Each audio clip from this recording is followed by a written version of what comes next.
जब सोने के बटुलाना, जब सोने के बटुलाना ले आईनिए ससुर जी, काहे खलिए हाथे आंगना में आईनिए ससुर जी, काहे खलिए हाथे आंगना में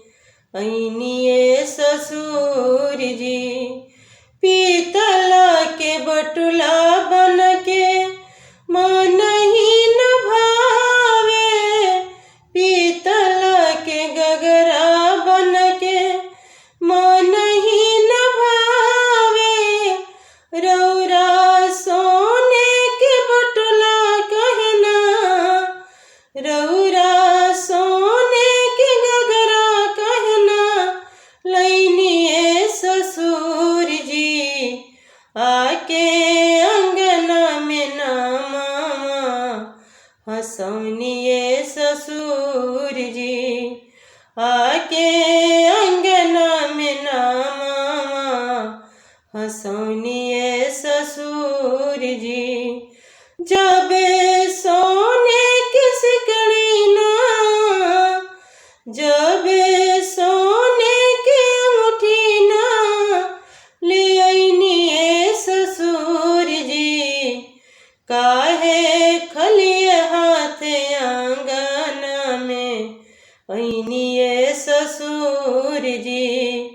काहे खलिए हाथे आंगना में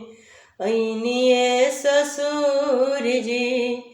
पीतल के सिकड़ी बन के मन ही न भावे, पीतल के अंगूठी बन के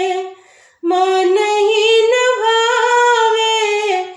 रौरा सोने की सिकड़ी कहना, रौरा सोने की अंगूठी कहना लैनिए ससुर जी,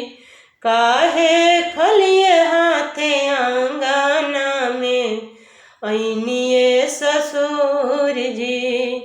काहे खलिए